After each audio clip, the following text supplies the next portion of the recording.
So, what are the five most important things where we can define osteoporosis, and who are those patients who are at a higher risk of having fragility fractures with increasing age? जी हाँ दोस्तों,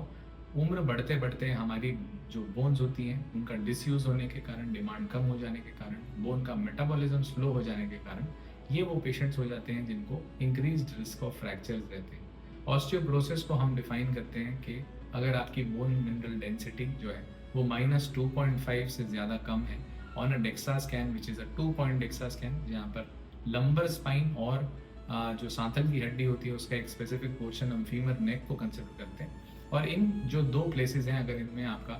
जो T score है वो -2.5 से नीचे आता है तो हम उसे कहते हैं कि ये पेशेंट्स वो हैं जिनको ऑस्टियोपोरोसिस है और they are at a higher risk of having fragility fractures. तो कौन है वो पेशेंट्स जिन्हें ऑस्टियोपोरोसिस के लिए स्क्रीनिंग की ज़रूरत है? नंबर 1 दोस्तों, जो लोग रेगुलरली स्मोक करते हैं, जो लोग 10 ग्राम से ज़्यादा अल्कोहल का इंटेक रेगुलर बेसिस पे करते हैं,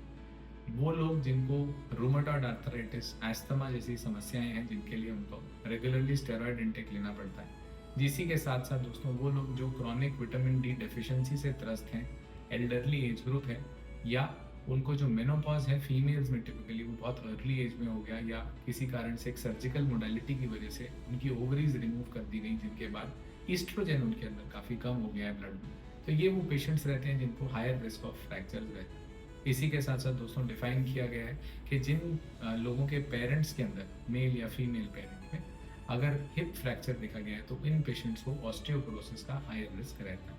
इसी के साथ साथ दोस्तों nutritional abnormalities, lack of exercise, lack of sunlight and inadequate lifestyle, यानी कि अगर आप लोग एक्सरसाइज नहीं दे रहे हैं बॉडी को तो आपकी डिमांड प्लेस नहीं होती तो बोन मेटाबॉलिज्म स्लो हो जाता है। तो एक्टिव लाइफस्टाइल रखने वाले जो लोग नहीं हैं,